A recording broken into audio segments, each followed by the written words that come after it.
quer, qual o grau de risco ela está disposta a assumir. E do outro lado da ponte, você tem aquelas pessoas que querem tomar, que querem emprestar dinheiro, e falam por que querem emprestar, qual o valor necessário e assim vai. A nossa ideia é, através de modelos matemáticos, algoritmos sofisticados, ligar as pessoas que querem investir, que querem assumir um risco, estão dispostas a assumir um risco maior, buscando um retorno maior dessas empresas tradicionais, para aquelas pessoas que estão buscando crédito no mercado e que ou estão com dificuldade de conseguir uma instituição financeira tradicional, ou até às vezes porque o processo que a gente conhece, e no Brasil parecido com a China, o processo às vezes é meio burocrático, demorado, né? Às vezes até oneroso. Então a ideia é eliminar isso e fazer isso acontecer de uma maneira mais tranquila e mais suave. Então o que vocês podem ver aí, você tem um match automático, né? Você tem uma gestão baseada em Big Data. Eu não sei o quanto as pessoas conhecem aqui de Big Data, então rapidamente para explicar esse volume enorme de informações que hoje existem. Se você pensar da maneira mais tradicional de crédito no mercado financeiro, você tem os grandes birôs de crédito com informações de transações financeiras, quem paga, não paga conta, quem tem conta corrente, cartão de crédito, limites disponíveis e assim vai. Mas existe uma série de outras informações disponíveis que podem ser úteis. Comportamento de compra em lojas online, hoje pessoas que pedem alimento, né, nesses aplicativos, os aplicativos de transporte. Quando a gente usa isso, e na China é infinitamente mais intenso do que no Brasil, né? O pessoal vive com o celular para tudo lá, você deixa esse rastro, você deixa essas informações de comportamento, de como você usa, quando você usa, quanto você gasta, como você paga e assim vai. A habilidade de conseguir trazer essas informações e fazer uso inteligente dessas informações para poder oferecer um crédito, isso aí é o que a gente chama de Big Data, essa capacidade de usar informações não usuais, bases de dados alternativas, né? No Brasil você pode trabalhar com, além desses birôs de crédito financeiros, você pode ir atrás de conta de luz, conta de água, conta de energia, quanto usa de energia, por quanto tempo, conta de telefone celular, quanto tempo a pessoa fica no celular, dá para você ver que tipo de aparelho a pessoa usa, que tipo de conexão que ela tem, se é 4G, se é Wi-Fi. Então assim, são uma série de informações que estão disponíveis hoje, e acho que o grande charme da questão é como que você usa esse monte de informações disponíveis e usar isso para benefício da sua empresa para trazer os melhores resultados. Então, usando essa gestão de Big Data, a gente consegue usar algoritmos sofisticados desenvolvidos pela nossa equipe de engenheiros para tomar decisões mais assertivas, minimizando o risco, tanto para quem investe como também para quem está emprestando dinheiro, fazer o valor certo de limite, a taxa de juros correta para essa pessoa. Tá? Por conta disso, esse processo é muito rápido. Então, um processo de decisão do nosso aplicativo na China, quando uma pessoa vai pedir dinheiro emprestado, a decisão é tomada em 30 segundos. Então, assim, a pessoa preenche uma proposta muito simples. Por que simples? Porque só o que eu preciso dessa pessoa são os dados mínimos necessários. O resto eu vou buscar no mercado.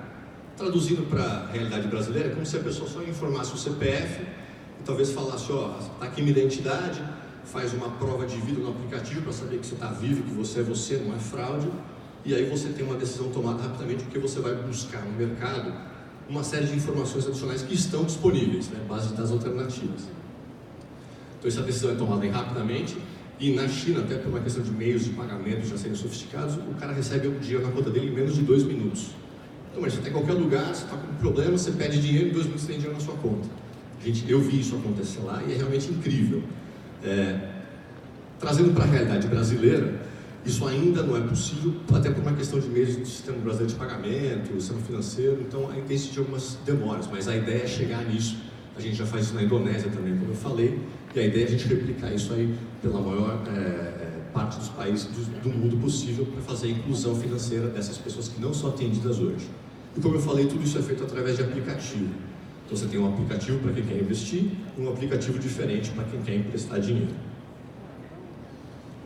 Como o Jeromel falou, a gente hoje já tem mais de 26 milhões de usuários registrados.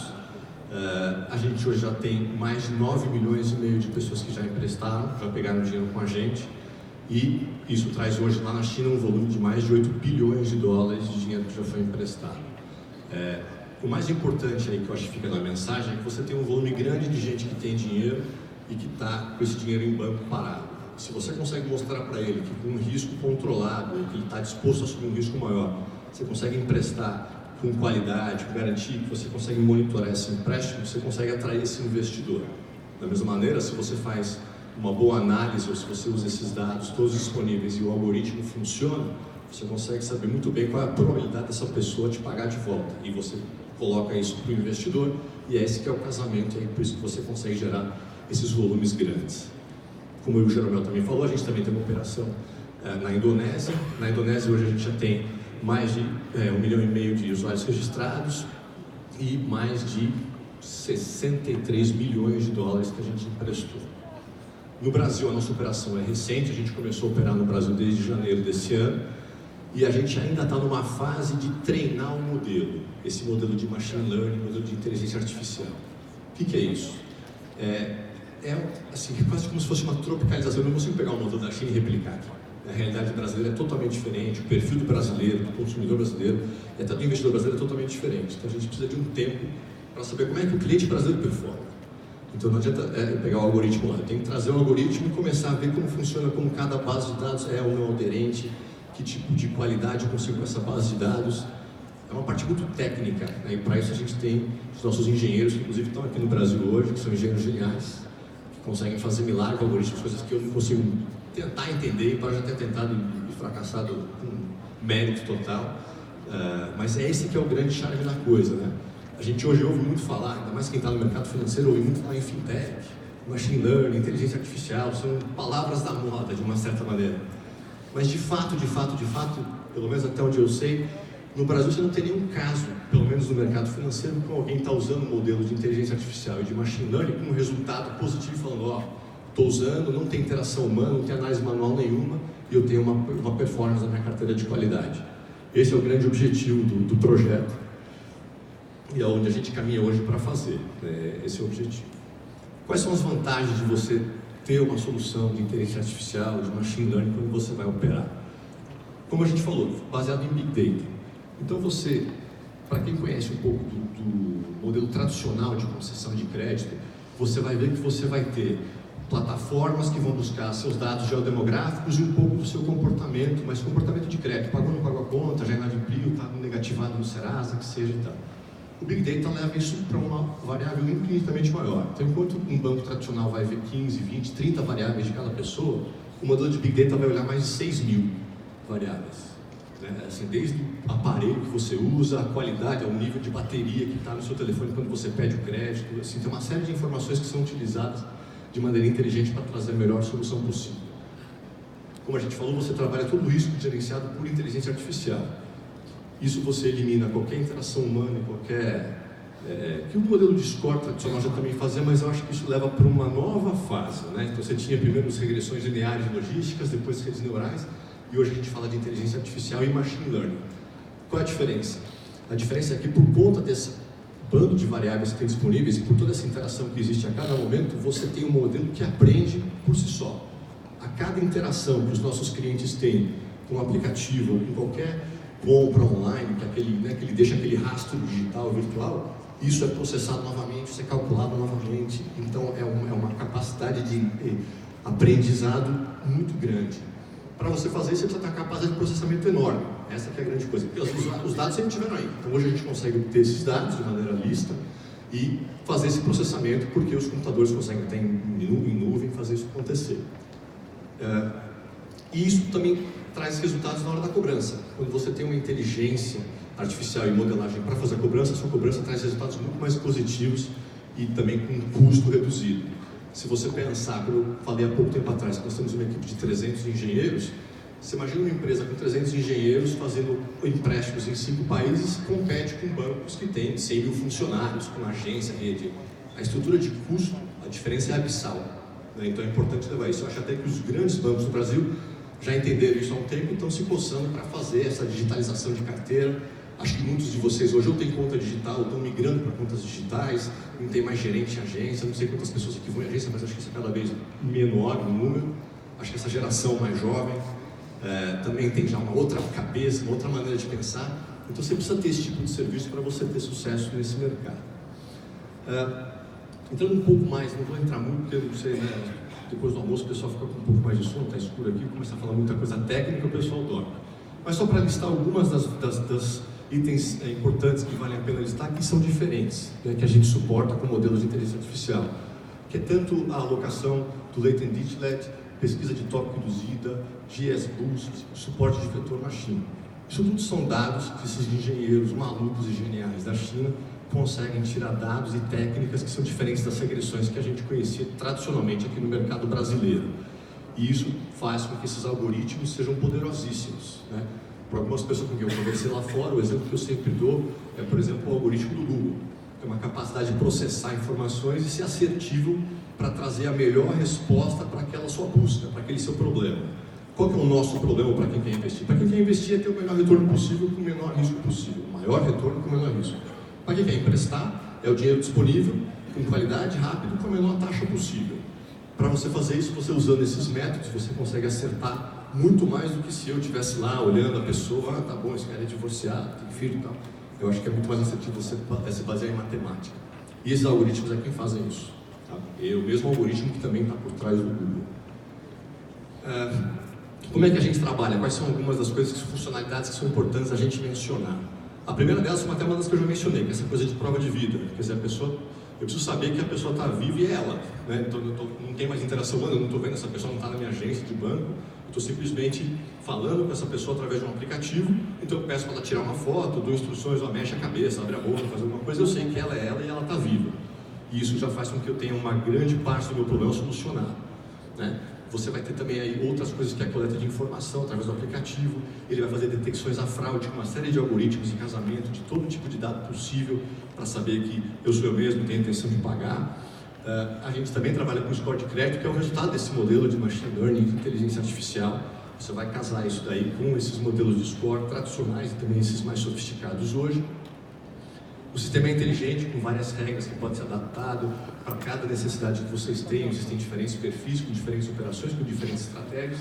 O importante é você conseguir ter a maleabilidade e rápido se adaptar. De novo, essa equipe de engenheiros consegue fazer isso de maneira muito rápida. E também você consegue fazer a parte de cobrança terceirizando com agências, que a gente também trabalha, terceiriza a cobrança e consegue passar essa modelagem para essas agências, para que eles também usufruam desse benefício de ter essa modelagem e a maneira mais inteligente de cobrar a pessoa, com maior assertividade para contatar, usar o telefone certo para contatar, saber o horário certo da pessoa e saber que tipo de negociação você pode fazer com essa pessoa quando ela está inadimplente. Esses modelos também são muito mais assertivos nessa decisão ou nessa tomada de decisão. Como eu falei dos engenheiros geniais, eu só queria rapidamente falar de onde é que eles vêm para vocês entenderem que ninguém tem experiência no mercado financeiro. Então você vê, né, o nosso CEO era um cara que foi gerente-chefe do Facebook, trabalhou direto lá, também trabalhou no Google. O nosso estatístico, o cara que desenvolveu o nosso modelo de inteligência artificial, que é o Rô. E o Shudong, que inclusive hoje está aqui, né? Se alguém quiser depois falar com ele, vai ser um prazer falar com vocês, porque eu acho que é um cara brilhante e que tem uma experiência muito rica no mercado. Todos eles formados nas melhores faculdades da China, depois são pensados para ir trabalhar fora, para trazer essa tecnologia, que até também me perguntaram lá fora, assim, mas como é que fica com os Estados Unidos e tal? A minha visão é que o futuro é esse e o futuro a tecnologia é chinesa, não é americana. Os Estados Unidos não caminhou para esse lado. Eles têm, até por uma questão de ter muito dado já disponível nos bureaus de crédito lá e funcionar, e muita gente, ou quase todo mundo, tem conta corrente, ou tem um cartão, tem alguma coisa, que não é a realidade brasileira, que não é a realidade da China, e que não é a realidade dos grandes países emergentes que vem crescendo hoje. A inclusão financeira é uma preocupação da grande maioria dos países, e fazer isso de maneira correta, saber mensurar endividamento, para que, né, não tenha problema, é muito importante, e é em cima disso aí que vem a nossa equipe. Falando um pouco mais, a gente também tem um cara de marketing, que para quem conhece aquele joguinho Angry Birds, ou aquele filme, ele foi o responsável por proliferar isso no mundo com as estratégias de marketing dele. Então assim, eu que tenho um filho pequeno, sei bem o que é isso aí, então eu sempre brinco com ele e falo, porra meu amigo, não faz ideia do que a sua estratégia de marketing tem impacto na minha vida. O Simon, que é nosso financeiro, com experiência no Lehman Brothers, quer dizer, é uma molecada, eu digo molecada porque eu estou com mais de 40, todo mundo com 30 e poucos anos, extremamente agressivos, trabalhando loucas horas e, né, com bastante inteligência por trás. Qual é o nosso modelo de negócio? Como vocês podem ver, aqui no Brasil a gente tem um aplicativo chamado Grana Fácil. Para quem quiser, tiver curiosidade, pode ir no Google Store e baixar. É um aplicativo que só tem para Android, não tem para iPhone ainda, não tem iOS. E até porque a penetração de iPhone ainda é marginal em relação ao sistema Android, então a opção foi iniciar pelo Android, mas a ideia é que você tem, né, a gente vê no Brasil um crescimento grande de fintechs, muitas empresas aparecendo com a ideia de conceder empréstimo, fazer empréstimos, né? Então ele está preparado para esse momento, o Brasil. E o que precisa, a gente acha? Então é essa tecnologia. Senão a gente só vai endividar mais a carteira, a gente só vai criar mais problema do que solução. Então você inclui a pessoa, mas fazer isso de maneira errada, você vai acabar trazendo um problema no médio e longo prazo. Então a ideia é usar a inteligência para que esse crescimento seja sustentável e traga a melhor maneira possível. Como eu disse, para mim a tecnologia da China que vem, ela vem para ficar. Eu acho que, como eu disse também, os grandes bancos estão se coçando para fazer e estão seguindo esse modelo. Então você vê Bradesco falando de inteligência artificial, Itaú falando de inteligência artificial, o Banco Original 100% digital, o Nubank com um grande case de sucesso. Tudo são operações digitais que se baseiam em redução de custo, decisões melhores, mais rápidas e sempre tentando oferecer a melhor experiência para o usuário, né? Então a gente acredita que com esse modelo, e principalmente com a tecnologia, isso é o que vai fazer os próximos passos da nossa operação no Brasil, dessa inclusão financeira ter sucesso e funcionar aqui no Brasil. Como é que a gente faz? A gente está falando, eu tenho de um lado os investidores e do outro lado os tomadores, certo? Então como é que a gente trabalha? Para a gente é pessoa física que quer emprestar, o cara deve estar, sei lá, usando o exemplo do brasileiro, um dinheiro em CDB, dinheiro em poupança, dinheiro de título, com aquela remuneração, 6%, 7% ao ano.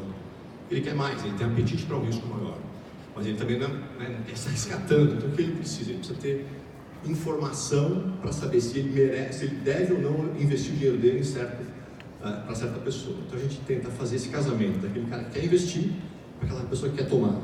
O cara que quer investir está disposto a assumir tal risco. Esse risco vai ter uma certa remuneração. A gente está intermediando com a nossa tecnologia essas pessoas que querem investir e botando ela em contato com aquela pessoa que quer emprestar.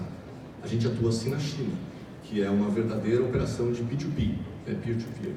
No Brasil a gente busca isso, a gente está agora indo atrás da nossa licença para operar assim, mas a gente ainda trabalha com um correspondente bancário, onde a gente tem um investimento vindo da China e aí o empréstimo é feito através do aplicativo, usando todas essas tecnologias. E para a gente hoje, a gente pega dinheiro de quem tiver mais de 18 anos, mas a gente empresta para quem está entre 18 e 60 anos, isso são algumas políticas de crédito que a gente tem, né? O que eu queria dizer para vocês, até ouvindo o que o Gabriel falou, eu acho que de fato a oportunidade é grande, eu acho que a gente tem muita tecnologia da China que a gente pode aproveitar. Eu vou usar um pouco da dica dele, que ele falou, vocês têm que usar o WeChat, é verdade, eu corroboro essa ideia, só que ele também vem com uma vírgula, né? Uma vez que você abre a porta de contato com a China, você tem que estar pronto para falar com ele 24 horas por dia e responder rápido, porque eles têm não sei se ansiedade é a palavra, mas uma velocidade de trabalho que é diferente da nossa aqui no Brasil. Eu tive algumas vezes lá e já estou há 2 anos nesse projeto e quanto mais eu vejo isso acontecer, me surpreende, até para olhar para o próprio umbigo e ver o quanto a nossa disciplina de trabalho é muito distinta da deles. Eles têm 1,5 bilhão de pessoas lá, quer dizer, se você não fizer, alguém está aqui atrás para fazer para você. Então você vai ser substituído rapidamente. Esse grau de competitividade, esse grau de concorrência é o que faz esse sucesso deles, é o que eu acho que vai fazer, né? A China já domina o mercado mundial, acho que vai continuar, só isso só tende a aumentar. Independente da tecnologia 5G que vem aí também para tomar conta, essa parte de tecnologia do mercado financeiro também eu sei que eu sou parcial para falar, mas eu sei que vai vir da China e não dos outros mercados, como a gente aqui no Brasil estava usualmente acostumado a olhar, né? Eu acho que a gente tem que mirar, quem ainda não está, embora estranho falar isso aqui, porque eu sei que está todo mundo interessado, mas a gente tem que olhar para a Ásia, a gente tem que olhar o que está sendo feito lá, é realmente interessante, a ética de trabalho deles é impressionante, a gente tem que espelhar um pouco disso para que o BRICS não vire só RICS, né, e o Brasil fique de fora. A gente tem que estar indo atrás dessas informações, tá bom? Isso é o que eu queria dizer para vocês, muito obrigado.